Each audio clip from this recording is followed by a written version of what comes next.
Marcus's graduation from law school was supposed to be the crowning achievement of the Sullivan family. 3 years at Harvard Law summa cum laude, and a position waiting at Dad's prestigious firm. The whole extended family had gathered at the Cambridge campus to celebrate the golden child's latest triumph. I arrived at the ceremony venue 30 minutes early, hoping to find decent seats for what promised to be a long afternoon of listening to how brilliant my older brother was. Anna. Mom spotted me immediately, though her smile seemed forced. You actually came. Of course I came. It's Marcus's graduation. Well, we know how busy you've been with your government work. The way she said government work made it sound like I was processing parking tickets instead of working in national security. Dad appeared beside her, adjusting his tie. Anna, good to see you. How's the job in Washington? It's going well. Still doing that policy analysis thing? This from my Uncle Robert, who'd never quite understood what I did for a living beyond knowing it involved the federal government and a security clearance. Something like that. The truth was more complicated. For the past 3 years, I'd been working as a senior advisor on national security policy, reporting directly to the National Security Council. My clearance level was higher than most cabinet members, and my recommendations influenced decisions that affected global politics. But explaining that to my family had always been impossible. Partly because of classification restrictions and partly because they'd never shown much interest in my career. Well, I'm sure it's important work, Mom said in the tone she used when discussing hobbies. Marcus is so excited about joining the firm. He'll be making partner track in just a few years. The conversation was interrupted by Marcus himself, resplendent in his graduation robes and radiating confidence. At 28 he had Dad's commanding presence and Mom's social grace, plus the kind of effortless charisma that made people want to invest in whatever he was selling. Anna. He embraced me warmly, though I noticed he quickly turned his attention to the relatives clustered around us. Everyone, thank you so much for coming. This means everything to me. We wouldn't miss it, sweetheart, Aunt Linda gushed. Harvard Law. We're all so proud. Marcus beamed. It's been an incredible 3 years. The networking alone has been worth the investment. I've already got connections at 3 Supreme Court justices' chambers. The family murmured appreciatively. This was vintage Marcus. Always working the room, always positioning himself as the center of attention. What about you, Anna? Uncle Robert asked. Any exciting developments in your government work? Before I could answer, Marcus jumped in. Anna's been doing great work in D.C. Very administrative. Very important behind-the-scenes stuff. The dismissal was subtle but effective. Marcus had reduced my role to administrative and behind-the-scenes, code for invisible and unimportant. Administrative work is so valuable, Aunt Linda agreed. Someone has to handle the paperwork. I felt the familiar heat rising in my chest. It's not exactly paperwork. What is it exactly? Dad asked, though his attention was already drifting toward the auditorium entrance. How could I explain that I spent my days briefing cabinet members on international threats? That my analysis had influenced the president's response to 3 major crises this year?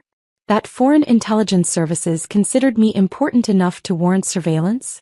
National security policy, I said simply. Right, policy. Marcus nodded like he was humoring a child. Very technical stuff. Anna's always been good with details. The conversation was interrupted by the announcement that guests should take their seats. Marcus's graduation class was large, and the auditorium was packed with proud families ready to celebrate their children's achievements. A seatee in the back, Marcus commanded as we headed toward the entrance. I've got the first few rows reserved for VIP family and my law review friends.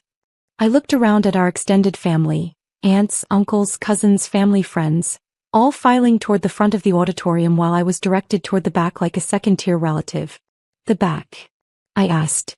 Just so there's room for everyone important, Marcus said quickly. You understand. I understood perfectly.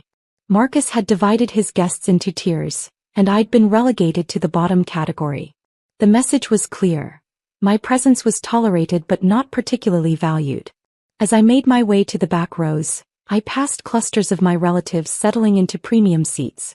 Mom and Dad in the front row. Aunt Linda and Uncle Robert in the second row.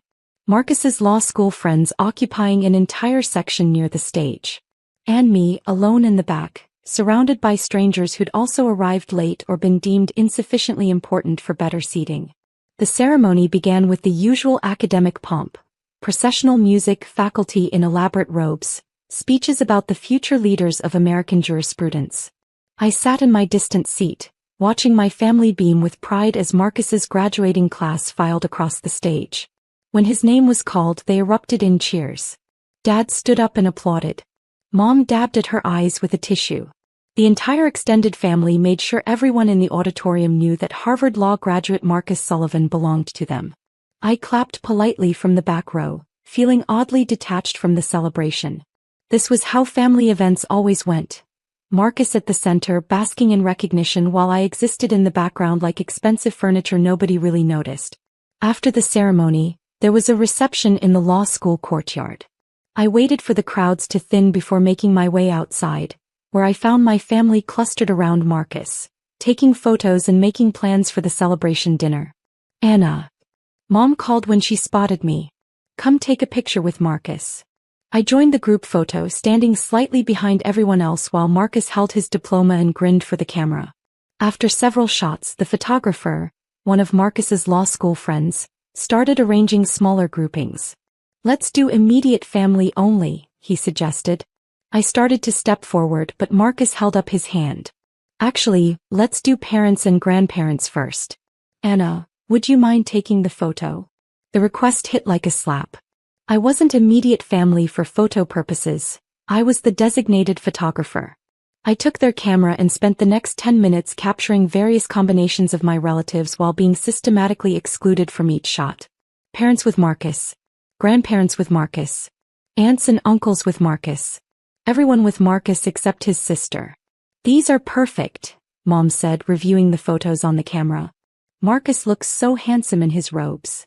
"We should frame the one with the whole family," Dad suggested. "Which one?" I asked. "The one with everyone important," Marcus said, then seemed to realize how that sounded. "I mean everyone who lives locally. Since you're in DC and all." The excuse was thin, but no one challenged it. I wasn't in the family photos because I lived in the wrong city, worked in the wrong field, and apparently mattered less than everyone else. That's when I noticed the two men in dark suits approaching our group. They moved with the kind of purposeful precision that immediately caught my attention. Government training had taught me to recognize protective details, and these men had all the telltale signs: earpieces, subtle communication patterns, eyes constantly scanning the crowd. "Excuse me," the lead agent said, approaching me directly. "Miss Sullivan? Agent Rodriguez, Secret Service. We need to escort you to your vehicle." The conversation around me stopped immediately. "Secret Service?" Mom's voice was barely a whisper. Agent Rodriguez nodded professionally. "Ma'am, we've received credible intelligence about a potential threat. Standard protocol requires immediate relocation to a secure location." Marcus was staring at the agents like they were aliens. "What kind of threat?" "I'm not at liberty to discuss operational details, sir."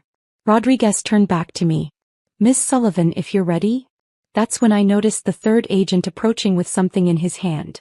A small leather folder with an unmistakable seal embossed on the cover. "Your briefing materials from the NC," he said quietly, handing me the folder. "The president wants your assessment on the situation before tonight's cabinet meeting." The words hung in the air like smoke. President. Cabinet meeting. Dad's mouth fell open. "The president?" "Ma'am," Agent Rodriguez said to me, "we need to move." Marcus's diploma slipped from his hands and hit the ground as he stared at the presidential seal on my briefing folder. "Anna," he said faintly, "what's happening?" I looked around at my family's stunned faces. Mom was gripping Dad's arm like she needed support. Uncle Robert was staring at the Secret Service agents like he couldn't quite believe they were real. "I work for the president," I said simply. "Senior advisor on national security policy. The administrative work involves briefing cabinet members and analyzing threats to American interests." Agent Rodriguez stepped closer. "Ma'am, we really need to go." "Of course." I turned to my family. "Congratulations on your graduation, Marcus. I'm sorry I have to leave early." "Wait," Dad called out as I started walking toward the black SUV that had appeared at the courtyard entrance. "Anna, we didn't know. You never said. You never asked." And when I tried to explain, Marcus called it administrative work. And you moved on to more interesting topics. Mom was crying now. But the president? You work for the actual president. For the past 3 years. The job that wasn't important enough to get me a seat in the front row or included in family photos. I could see other graduation families staring as the Secret Service detail formed a protective formation around me. Several people had their phones out recording the unusual scene. "Miss Sullivan," Agent Rodriguez said gently, "the vehicle is ready." As we walked toward the SUV, I heard Marcus behind me. "Anna, wait. I need to understand what just happened." I turned back one more time. My family was standing in a cluster looking shell-shocked and confused. Marcus had picked up his diploma but seemed to have forgotten he was holding it. "What happened," I said, "is that while you were networking with Supreme Court clerks, I was helping prevent international crises. While you were making law review, I was briefing the president on matters of national security. While you were celebrating your graduation, I was doing work that actually affects millions of lives." Dad stepped forward. "Anna, why didn't you tell us?" "Because every time I mentioned my work, you redirected the conversation to Marcus's achievements. Because you'd already decided my career was less important than his. Because you relegated me to the back row and excluded me from family photos." Agent Rodriguez opened the SUV door. "Ma'am." I got into the vehicle, rolling down the window as we prepared to leave. "Congratulations again, Marcus. I'm sure you'll do great things at Dad's firm. Maybe someday you'll represent clients as important as the ones I brief every day." As we pulled away, I saw my family still standing in the courtyard, watching the Secret Service motorcade disappear into Boston traffic. My phone buzzed with a text from Agent Rodriguez. "ETA to the airport is 15 minutes. Air Force transport is standing by for immediate departure to Washington." My assistant texted, "The president moved the cabinet meeting to 6 p.m. Your briefing is first." I smiled.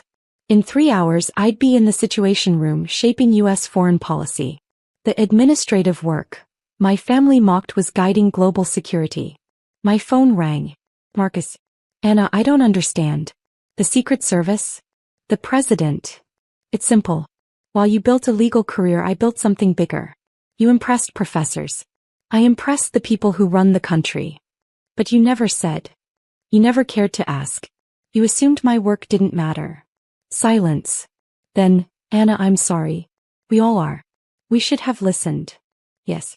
But that's not my problem anymore."